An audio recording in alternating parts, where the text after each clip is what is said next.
um episódio do nosso Boss Mind, o podcast para o empresário, aqui onde nós disponibilizamos para você estratégia, negócio, ideia e aí, é claro, compartilhando também conhecimento com pessoas maravilhosas.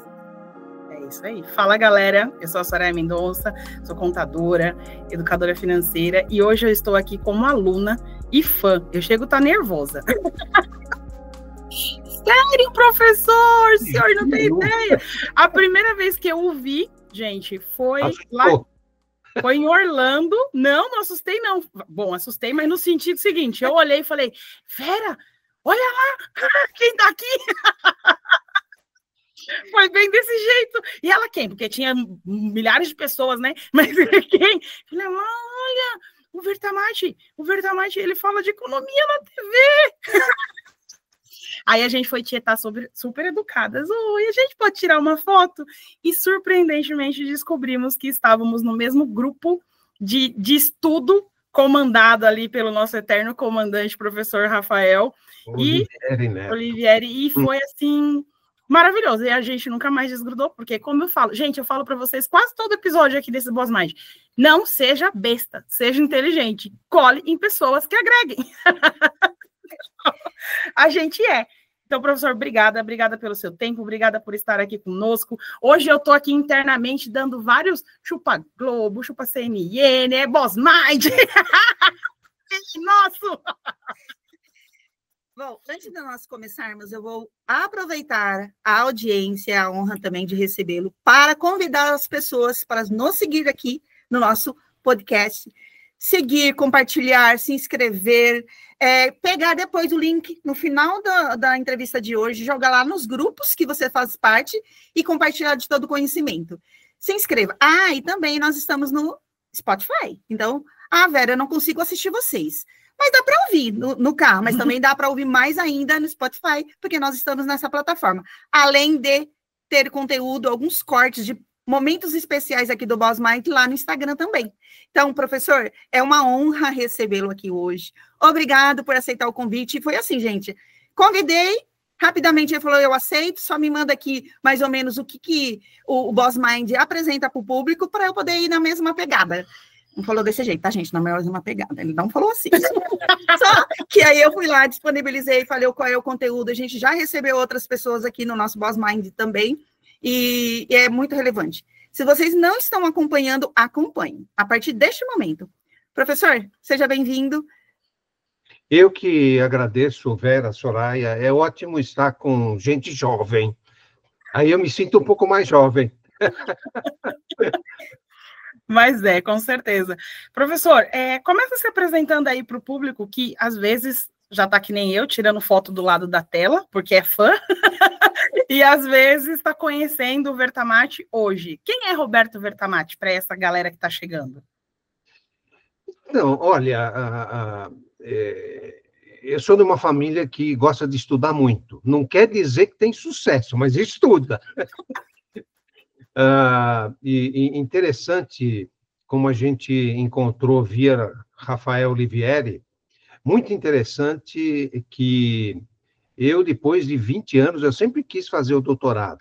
Aí surgiu a chance de fazer na FCU, aí eu fiz o doutorado, eu já tinha feito economia, contábeis, eu tinha feito mestrado na USP em controladoria estratégica, sempre na área administrativa, financeira e contabilidade, né? E aí surgiu a oportunidade, eu agarrei e fui em frente, consegui concluir meu doutorado, pós-doutorado, e hoje eu sou professor na FCU, e também sou professor na Universidade de São Caetano, e continuamos aí. Eu participo de um comitê de auditoria de uma empresa de capital aberto, eu tenho minha empresa de consultoria, e é isso aí. A gente vai se virando. Olha, não pode parar de estudar nunca. Ainda mais nesse mundo que muda toda hora, né? Eu até queria fazer um comentário com vocês. Pode ser que, das perguntas que vocês fizerem, eu seja um pouco aparentemente pessimista com algumas coisas. Mas, olha, se você quer resolver um problema, tem que saber do problema. Então, você tem que falar o que acha, né? Não sou dono da verdade, mas gosto muito de trocar ideias, e nessa troca de ideias é que a gente melhora. Com certeza, sensacional. Assim, gente, ouvir a verdade é necessário, né? A gente tem conversas de adulto, e conversas de adulto nem sempre é legal. Aliás, na maioria das vezes não é legal. Porque a gente tem que lidar com a vida como ela é, não é mais igual criança, que você fala, não, vai dar certo, vem aqui, que acha que voa, que acha que é uma borboleta, como a minha sobrinha acha que o elefante cabe no bueiro, que a gente fala que lá dentro do bueiro tem muito elefante, para ela não pisar em cima, e ela acha que cabe. Essa é a ideia infantil da vida, adulto, e quando a gente se torna empresário, então, é a vida real. A gente tem que encarar para poder lidar com as verdades da vida e saber quais caminhos tomar. Isso é importante. Eu acho que é autonomia. Você saber lidar com as notícias que não são tão boas e ter autonomia de escolher como que você vai seguir com elas. Isso é muito, muito importante. Gente, professor Vertamati está aqui conosco, então nós vamos trazer muito, muito, muito à tona a parte econômica, de economia, como que a gente vai lidar com isso. Não pense que a gente vai fazer igual o jornal, é o déficit, o superávit, que a gente escuta lá, vê a flechinha subindo, a flechinha descendo, não entende nada. Não é para isso, é para o dia a dia, é para como que você vai sentir isso na tua vida, na tua empresa. Então, bora lá, Vera, qual vai ser a pergunta que você vai começar? Bom, eu vou de bate e volta, né? A minha pergunta agora, neste momento, é falar sobre a economia no Brasil e a sua avaliação com relação aos 20 últimos anos aí. Depois a gente pensa na projeção futuro, mas até o cenário de hoje. Vera e Soraya, olha, o Brasil, sinceramente, continua sendo o país do futuro. Mas eu digo para vocês que a organização do país, desde décadas para cá, continua conspirando contra. Veja, hoje o Brasil tem uma renda per capita de $12 mil, média, e tem um problema grave de distribuição de renda. Eu posso dizer para vocês que nós deveríamos ter uma renda média da ordem de $36 mil. Isso não é ilusão, é 3 vezes mais o que temos. Então, o que acontece? Na verdade, o problema do Brasil é o custo chamado Brasil, que é um grande obstáculo, difícil de mudar. No entanto, eu acredito que a verdadeira educação mudará esse quadro. Não sei quando, mas tenho certeza que mudará. O mundo está mudando muito rapidamente. Recém saímos da Revolução Industrial e já estamos na era digital ampla e em velocidade supersônica. Então, esse mundo não terá mais, por exemplo, carteira assinada. Em poucas décadas não tem mais carteira assinada, não vai ter mais sindicato. Isso só para citar 2 coisas. No futuro, nós vamos trabalhar em projetos. Muitos já estão fazendo isso. Em vários projetos e simultaneamente. Ou o Brasil acompanha esse processo, ou nós vamos permanecer eternamente subdesenvolvidos no ponto de vista econômico, hein? E temos um povo maravilhoso, uma terra maravilhosa. Professor, você sabe que esses dias nós estivemos num evento, né, onde estava reunido mais de 1.400 contadores, né? E nós subiu ao palco uma pessoa representando, falando sobre a economia, e ele falou sobre as projeções, falou do cenário, colocou vários gráficos para poder fazer um comparativo do crescimento e tudo mais, né? Na visão dele, até o momento, ele viu o Brasil já num crescimento econômico legal, né? Principalmente na parte financeira, foi a projeção que ele fez. E aí, é claro que ele não estava prevendo o futuro, porque não dá para prever futuro dessa forma. Dá para fazer uns cálculos ali numerais, para a gente chegar pelo menos próximo, ou para a gente não desistir, né? Porque se fizer um cálculo muito negativo, a gente fala, pô, vou fechar as portas, não vou ser nem mais empresário.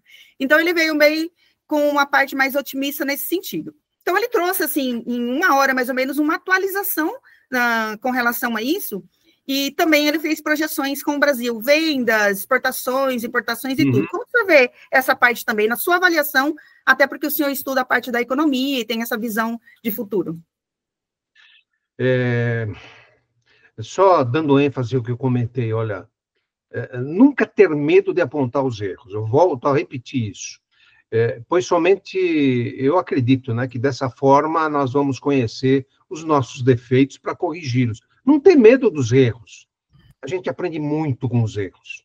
A verdadeira força de uma nação, sinceramente, não é o governo, mas os cidadãos e o que eles constroem na sociedade. Eu penso que o empresário brasileiro, como você colocou e perguntou, hoje está melhor do que no passado, do que antes. Mais consciente.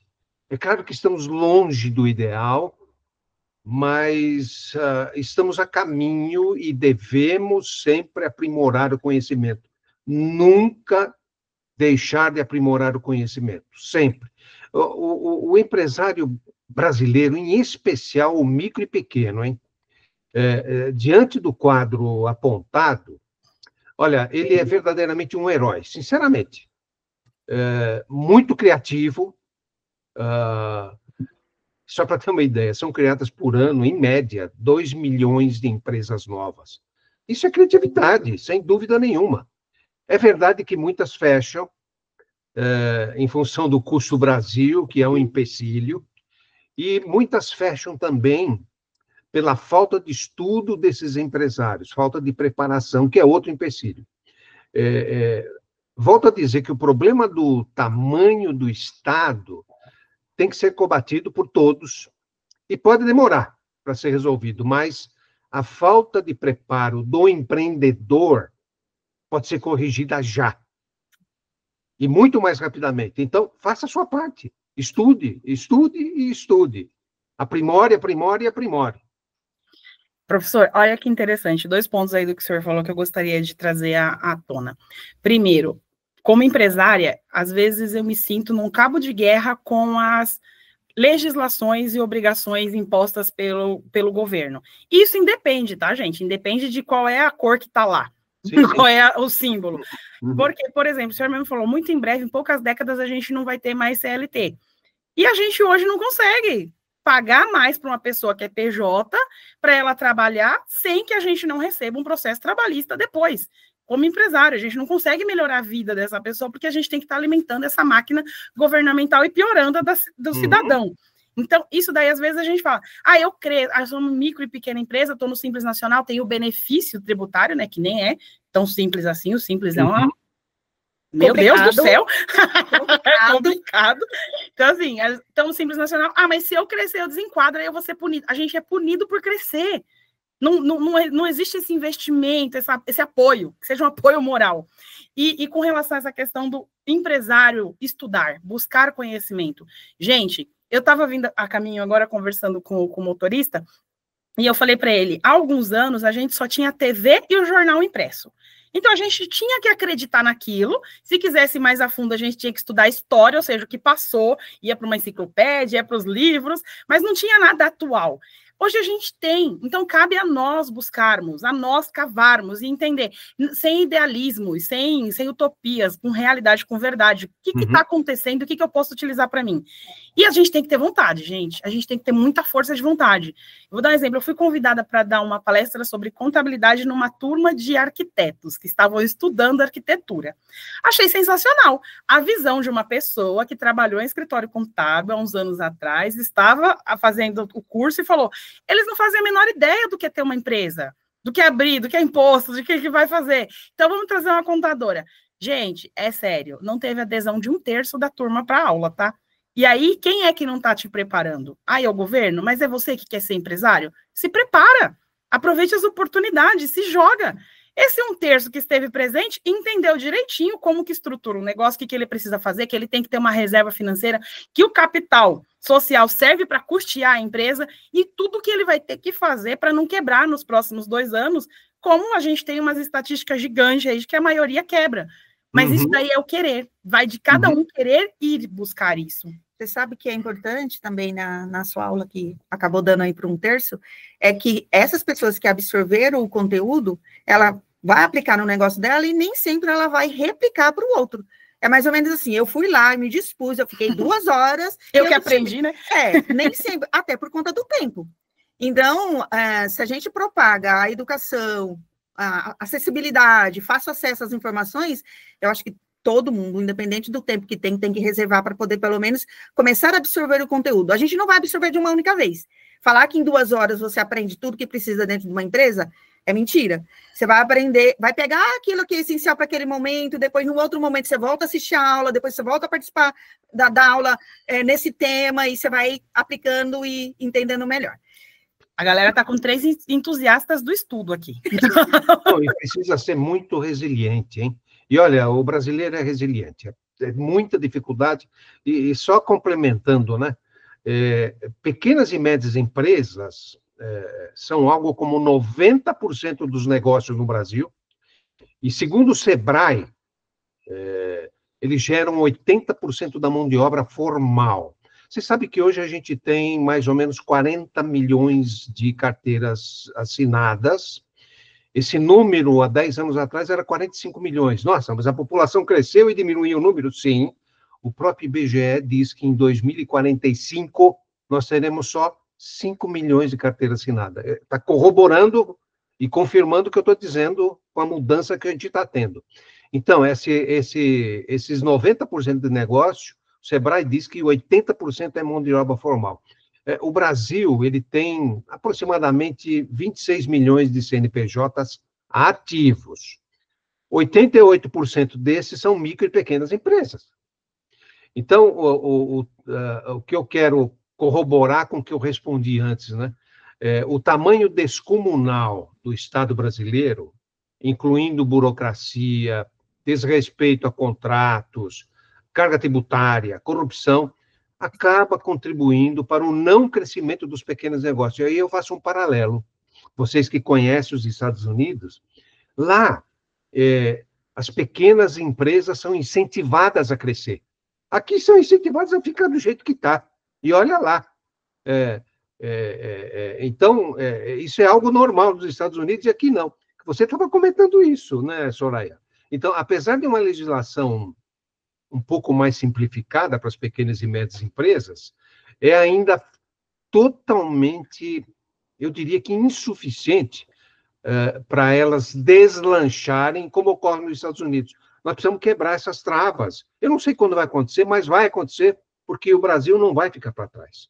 O Brasil tem matérias-primas fantásticas. E vou dizer mais, a gente fica muitas vezes dizendo, nós somos impotentes. Mentira! Veja a agricultura. A agricultura é primeiríssimo mundo, é primeiro mundo do que mais que Estados Unidos hoje. Então, peraí, temos condição? Tem condição, sim. Precisamos mudar os outros setores, mas tem condição, sim. É acreditar, né? É acreditar e ir em frente. Professor, o que o senhor enxerga para a economia brasileira e para as micro e pequenas empresas nos próximos anos, com reforma tributária, com eleição, com tudo que está chegando aí daqui a pouco? Nós já estamos no turbilhão. Aliás, o brasileiro costuma viver no turbilhão, né? Não importa quem é governo, quem não é governo, não importa. A gente vive no turbilhão e isso faz a gente ser, como eu diria, mais cascadura, mais resiliente. Isso é bom. Uma coisa que incomoda muito o brasileiro, e com razão, e o micro e pequeno empresário, sem dúvida nenhuma, a questão dos juros, a inflação que está sempre aí, está sob controle, mas tem 5%, né? Então, juros e inflação também são consequência de problemas estruturais aqui no Brasil. O empresário pequeno e o médio pode se precaver com isso? Eu diria que pode. No primeiro momento, eu digo, tente evitar empréstimo. Mas se precisar, eu sempre precisa de algum empréstimo, negocie a exaustão, mude de banco, não importa. E tem outros pontos que prejudicam também, e que eu faço um alerta, né? Seja muito criterioso no seu negócio e organizado. A contabilidade nos ajuda a ser organizado. É muito importante ser organizado. Nunca misture gastos do negócio, e isso é comum acontecer com gastos familiares. Vocês vivenciam isso todo dia. Procure Desculpe estar entusiasmado, né? Procure sempre ver o que a concorrência está fazendo. Olhe lá fora, veja sempre, né? Hoje é mais fácil ainda acompanhar, inclusive, o que está acontecendo lá fora. Negócio, sem dúvida nenhuma, evidentemente, é risco, claro, mas muita atenção com o passo maior do que a perna. Não estou dizendo que não tem que dar o passo maior que a perna. Não, atenção, se prepare. Esse eu diria que são os principais pontos que eu chamo a atenção. E respondendo, desculpe ter dado uma volta, mas respondendo ao que vocês estavam perguntando, sinais práticos, né, para o empresário brasileiro, e o que ele deve observar da economia para se antecipar às tendências, né? Acredite, acima de tudo, e primeiro em você, nas suas forças, no seu conhecimento. Nunca pare de estudar. Desculpe eu estar insistindo nisso, que é extremamente importante, e esse mundo exige que você se atualize a toda hora. Tem que se atualizar a toda hora. Qualquer hora vem, depois do chat GPT, vem outro, e aí como é que fica, né? É isso, né? E é isso que você tem que estar muito atento, né? Acabou de falar do chat GPT, que ele já também pode ser substituído, um melhor, um avançado, inteligência artificial também. Eu vou fazer uma observação aí, depois o senhor coloca também a sua visão com relação. Está sensacional, né, essa questão de buscar informação através da inteligência artificial, chat, pergunta, pesquisas e tudo mais. Até a grande maioria dos empresários, ele tem se sentido respondido ou assessorado através da inteligência artificial. Porque às vezes tem uma dúvida, pergunta ali e ela responde. Eu tenho participado de vários eventos, treinamentos e grupos de empresário, né? O que eu notei? Não sei se é uma tendência, se está se tornando alguma coisa relacionada a comportamento, que cada um está na sua individualidade, porque buscou informação aqui na inteligência artificial, beleza, porque faz sentido, ela nos atualiza, mas eu não estou vendo a questão de buscar com outro empresário que seja do mesmo segmento, ou que passou para aquele mesmo, para discutir com ele. Eu procurei o chat, eu procurei ali a inteligência, fiz uma pergunta, ela me respondeu isso. É sua realidade? Porque ela está em respondido legal, mas é muito diferente de quem passou por aquele processo. Então, eu tenho anos de experiência, por exemplo, na área da contabilidade. Estou ali atuando há 30 anos, então eu tenho outros amigos que iniciaram na parte da contabilidade, às vezes está 10 anos, 15 anos e tudo, e quando eu estou conversando ali, eu busco alguma informação no chat. Beleza, com relação à economia, com relação... complementos mesmo. Mas na hora de eu conversar com essa pessoa, eu trago a minha experiência juntada com a inteligência. Só que eu tenho reparado que as pessoas estão acabou ficando individualista, o chat falou tem razão e não tem trocado essa informação naquele bate-papo. Trocando cartão e acabou, e não mais conhecimento. E a gente não pode deixar de usufruir do conhecimento daquela pessoa que viveu aquilo também, porque é diferente, né? O chat responde ali, ele é bem... pá, na linha, acabou, mas a gente vai colocar gesto, emoção, falamos, colocamos todas as emoções, raiva, nervoso, frustração, aquelas coisas todas. E o outro, eu senti isso, não sei como que você está vendo isso também. Olha, você tem total razão. Na verdade, a inteligência artificial nada mais é do que a velocidade de processamento cada vez mais rápida. Com isso, nós podemos, mais e mais, acessar todos os casos de sucesso e insucesso e formular uma alternativa para o seu problema. O seu alerta é importantíssimo. A IA, pega o que tem aí. Quem disse que o que tem aí está certo? Quem disse que o que tem aí é toda a minha experiência? Não é. Então, tem que tomar muito cuidado e tem que continuar alertando o pessoal. O computador é burro, ele é programado, ainda que com uma velocidade impressionante, cuidado. E interessante, quando a gente faz as pesquisas na inteligência artificial, sempre aparece lá embaixo, cuidado, isso pode não ser toda a verdade. Então, muito cuidado, porque depende de onde ele pega a fonte, ele pode estar, inclusive, orientando errado. Então, muito cuidado. sem dúvida que a tecnologia existe para ajudar, eu não tenho dúvida. Mas o ser humano jamais pode esquecer disso que você estava comentando, Vera. Precisa cada vez melhorar a ética, cada vez melhorar o respeito, sempre defender a verdade, os valores humanos. Nós temos que ressaltar o humano que nós somos, e não máquina. Eu sei que muita gente é acomodada, que responde... Ainda teve um fato ontem que aconteceu. Uma pessoa, isso é real, uma pessoa, apareceu uma cobrança judicial, e não sei o quê, e ela já tinha pago lá atrás, e discutindo com a empresa, não, mas não pagou. Quer dizer, a empresa que estava cobrando estava se fiando somente no computador. E quem disse que não erra? E estava errado. Bom, e agora? O que você vai fazer? Você mandou processar a pessoa. E aí? Só desculpa, basta. Você vê como é que é. Só para um exemplo pequeno, mas a turma vê tudo que aparece na informação está certo. Mentira. Você tem que se aprofundar. E você tem que ter a sensibilidade de perceber está fazendo sentido ou não. E como é que você chega nisso? Se aprofundando. Tem que estudar. Não dá para ficar na superfície. Eu sei que a tecnologia leva a gente a ficar na superfície. Nós temos que sair dessa mesmice, senão a gente vai ser a mesmice. E não somos a mesmice. Você sabe que eu trouxe esse tema aqui, esse tópico para falar, porque eu fui questionada, né, dentro de um desses treinamentos, e meio que confrontada com a informação. Aí eu falei, tá, mas de onde você pegou essa informação? Mas o chat me disse. Falei, tá, só que ele não sabe a sua operação de fato.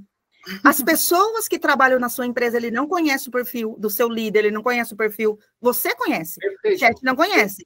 Então, assim, é questionável, mas você não pode exatamente confrontar o outro com a informação. Você pode trazer a dúvida, expor e perguntar. Porque eu posso ter uma atividade e ser a mesma que a do senhor, mas as pessoas envolvidas são diferentes, o sistema envolvido são diferentes, a sua cabeça é diferente da minha. Então, eu trouxe com relação a isso, até para dar um alerta.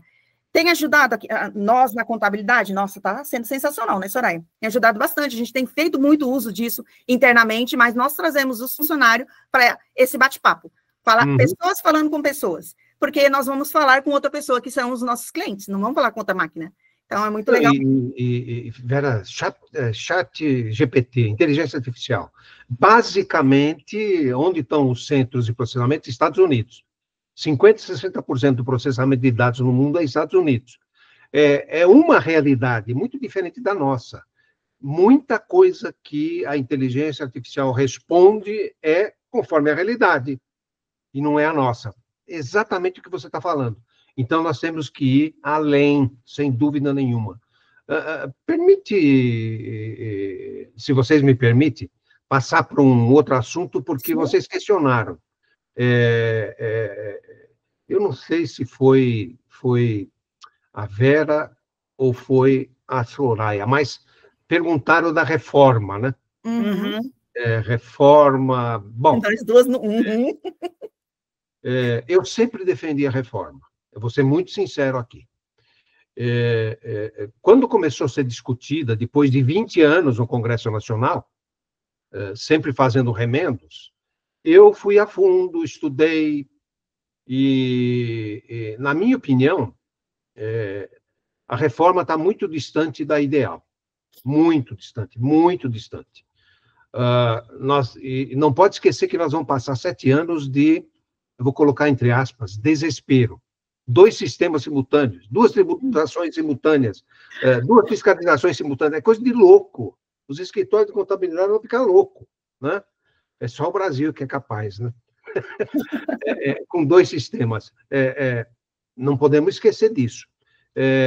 Eu entendo que ela está distante, essa reforma, do que deveria ser, porque ela não está em consonância com o que está acontecendo no mundo, ela está linkada ainda com uma roupagem nova ao passado, e não no amanhã. Sinceramente, antes da reforma, eu já dizia lá atrás, quando eu estava discutindo no Congresso, antes da reforma deveria ser discutido o tamanho do governo. E aí defini, bom, para esse governo eu preciso dessa tributação. Não, partiu do status quo e vamos em frente. Ah, mas a reforma que aí está tem um discurso bonito, que ela vai simplificar. Sim, em uma medida ela vai simplificar depois de 2033, e não vai aumentar a carga tributária. Os dois, para mim, são falácias. Tá bom? O futuro, apesar da sofisticação da inteligência artificial, o futuro é do simples e não do complexo nos negócios. A carga tributária continua absurda no Brasil e continuará drenando recursos que eu chamo de recursos bons, barrando o crescimento do Brasil. Eu comentei aí que nós deveríamos ter 36 mil dólares de renda per capita e não 12 mil. E digo mais, o Brasil hoje é a 10ª economia e está perdendo, quem tem segurado a agricultura, mas o Brasil está perdendo a velocidade com os outros países, poderíamos ser a 6ª nação do mundo em PIB, por exemplo. E a gente fica amarrado com um Estado gigantesco. Nós temos que lutar para mudar. É claro que eu não estou dizendo para desrespeitar a Constituição, desrespeitar a legislação, não, mas nós temos que trabalhar nos fóruns cabíveis para trabalhar para mudar. E um dia muda. Professor, o senhor conseguiu deixar a Soraya em silêncio. Não. Esse aí. Porque normalmente é um pá daqui, pá de lá e vai e volta. É emoção. Eu tenho certeza que é emoção. Soraya, eu vou deixar você falar aí, porque eu ia. É maravilhoso validar aquilo que a gente pensa com alguém que a gente sabe que sabe. Entende? Então, eu estou aqui nesse momento muito feliz e orgulhosa de mim. Sem falsa modéstia, porque eu sempre fui muito entusiasta da reforma tributária. Para mim, qualquer coisa que a gente vai reformar é para melhorar. Você reforma uma casa é para melhorar, você reforma uma roupa é para melhorar, para caber melhor. Então, qualquer coisa que vai reformar é para melhorar. Dá um trabalho, depois melhora. E eu tinha essa fé na reforma tributária. E aí eu vi que, e aí quando foi saindo, e está saindo, e a gente está se preparando para enlouquecer nos próximos 7 anos realmente, e eu fui vendo que não é uma reforma, é um puxadão. Porque não é um puxadinho que é grande. É algo que eu tenho, eu vou fazer um puxadão. E aí o senhor falando tudo isso, eu falei, graças a Deus, eu não estou louca, é isso mesmo que está acontecendo. Me validou. E eu acho muito importante nós estarmos atentos. Empresários, tem muito empresário, professor, que está pensando que só quem precisa entender da reforma tributária é a contabilidade. A minha contabilidade vai resolver. De jeito nenhum. Mas é desesperador. A gente entrou em contato com os nossos clientes e, inclusive, a gente ouviu isso, que a gente está dando algumas aulas, algumas palestras voltado para conscientizar, mandando boletins. Aí a gente sabe que, às vezes, a pessoa não lê e-mail, então a gente vai chamar para falar. E eu ouvi isso. Nossa, mas vai mudar para mim que sou simples? Vai! Ah, mas vai mexer comigo que sou MEI? Vai! Nossa, mas eu só sou prestador de serviço. Você está no olho do furacão. Mas não vai ser só com vocês, né? As obrigações que a Caleb cumpre? Olá. Não! Viu, Soraya, interessante que tá aí. Você vê um país que é ditadura, a China, mas que hoje está, digamos assim, aberta na economia, digamos assim. A carga tributária da China é 26%. A carga tributária dos Estados Unidos, olha que diferença, né? 26%. Por que do Brasil é 36%? 50% mais, quase. Fora a burocracia, fora que são 90 tributos. Nós temos que partir para algo como o Paraguai está fazendo, bem simples. E aí todo mundo está querendo ir para lá. Exato. É um país pequeno, mas é o simples. Mas esse vai ser o futuro. Agora, não podemos desistir, tem que ser resiliente, tem que continuar avisando. Muitas vezes até pensei, puxa, eu acho que para dar um choque na nação seria 1 mês de desobediência civil, ninguém paga imposto. Mas a gente não consegue essa unidade. Se conseguisse essa unidade, mudava tudo. Mas eu dizer também o seguinte, como mudam as coisas? Ué, você tem que acompanhar a política. Pode gostar ou não gostar, tem que acompanhar. Eu sempre reclamo para os meus alunos, olha, nível pós-graduação, nível mestrado, doutorado é a mesma coisa. Escuta, você vota, Brasil, estou falando de Brasil, né? E depois, não, já votei, já cumpri minha obrigação. Desculpe, isso é menos da metade do que você tem que fazer. Você tem que fazer a parte seguinte, que é acompanhar. É acompanhar lá no Congresso, é cobrar o cara lá. São 150 milhões que votam no Brasil. Se 300 mil só acompanhasse o que acontece lá, o Brasil era diferente. Tem que pressionar, tem que cobrar. Ele não é o nosso chefe, ele é nosso empregado. Então, você tem que cobrar. Exatamente. Mas, infelizmente, então a gente tem que bater nessa tecla. Quem sabe um dia mude. Eu acho que muda. Mas vamos ver essa juventude, vocês, né, que estão com a cabeça boa de hoje, aberta. Ajude a mudar. Bora lá. A ideia aqui do Boss Mind é justamente isso. Nós levarmos informação, levar consciência para os empresários, para as pessoas, aqueles que estão querendo iniciar um negócio. Então, nós temos batido forte com relação a trazer empresário, trazer pessoas do setor, pessoa que estuda também, né, referente à economia e tudo que nós precisamos para prosperar. E aí a gente tem batido forte, a gente pede para divulgar, a gente divulga, a gente pede para a família, a gente pede para todo mundo, inclusive para vocês aí também. Então, aproveite o conteúdo. Eu e a Soraya, né, Soraya, queríamos convidar o senhor mais uma vez por um outro episódio do Boss Mind, para que o senhor possa concluir tudo isso ou trazer mais informações para a gente, porque mesmo que a gente queira passar o dia hoje, né, com todo este conteúdo, ainda assim a gente não vai conseguir divulgar o que a gente quer divulgar. Então, vamos por parte, né? Vamos fazer, que nem a Soraya normalmente fala, um quebra-cabeça. Hoje a gente completa aqui, depois a gente faz mais um outro episódio e traz mais um complemento, e assim vai para o empresário, porque também muita informação de uma única vez, a gente vai fazer o que? Excluir várias outras coisas, você vai pegar o que acha que é necessário para aquele momento. Soraya, aproveitando que a gente está convidando o pessoal aqui para o Boss Mind e tudo mais, vamos aquecer com bate-volta com o professor? Vamos, professor. Primeiro, gente, dica.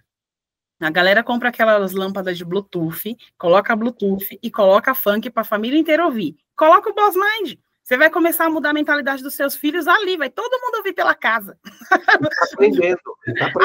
Exatamente, vai aprendendo. Então, já compra as lâmpadas Bluetooth e coloca coisa interessante para tocar naquela benção. É verdade. Aqui, professor, no Boss Mind, a gente tem o Boss Moment. O povo adora colocar em inglês aqui para mim, que é para me desafiar a aprender, sabe? Você pode. Então, e eu tô lutando. E o Boss Moment é assim, são perguntas diretas, tipo um de frente com Soraya e Vera, que a gente pergunta para o senhor poder direcionar para a galera em casa. Mas são coisas simples, orientações, direções e sua opinião, e com certeza aquilo que a gente já vai anotar. A primeira delas, um livro que todo empresário deveria ler. Sem dúvida que os livros técnicos devem ser lidos, né? E nós precisamos disso, é ferramenta de trabalho, né? Mas eu diria que nós precisamos um pouco de espiritualidade também. Eu sugeriria ler as Confissões de Santo Agostinho. Bem difícil. É para desafiar. As Confissões de Santo Agostinho, maravilhoso. Eu também acredito muito nessa questão da espiritualidade. E eu assisti a novela lá assistindo a novela do Salomão, eu entrei numa briga com aquele Salomão que vocês não têm noção, meu povo. Falei, não é possível que esse é o mais sábio da história. Então fui ler a Bíblia, né? Vamos para a fonte. É sempre melhor ir na fonte. E eu vou te falar, leia Provérbios 6. Lá tem tudo. Pronto. Tem, também. Manualzinho. E você, Vera, qual livro você indicaria? Bom, hoje eu estou lendo Não Tenha Medo de Ser Chefe. Ok. Eu, por muito tempo, passei um período sendo chefe, né? Aquela questão... Aí a gente vai para as antigas, quase com um chicote, né? Com a mudança dessa mentalidade, de falar de liderança, de falar de série de coisas dentro de uma empresa, eu acabei dando uma passeada, permeada ali em algum dos departamentos. E aí senti falta de voltar a tomar a rédea disso, e estou lendo Não Tenha Medo de Ser Chefe, indico para muitas pessoas, empresários, líderes, quem executa a liderança, mas, gente, não tem nada a ver com, tipo, caramba, manda, humilha, tem que fazer, tem que trabalhar 8 horas, de jeito nenhum. Ali ele tem a aproximação. Você continua sendo chefe, mas você se aproxima do seu liderado. Né? Você continua sendo chefe, você se aproxima do seu fornecedor. E assim vai. Então, está sendo sensacional. Indico esse por ela. O chefe é líder. O chefe é líder. Deve ser líder. Não tem opção, né? Não tem como só ser chefe. Não. É isso. Então, vamos lá. Próxima. Uma frase ou ensinamento que o senhor leva para a vida?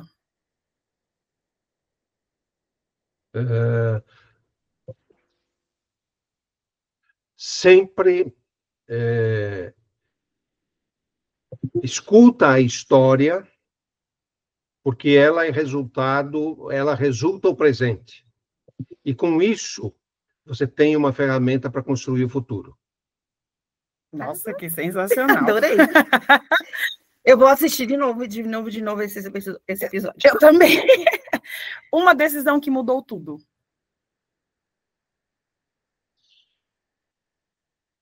Uma decisão que mudou tudo.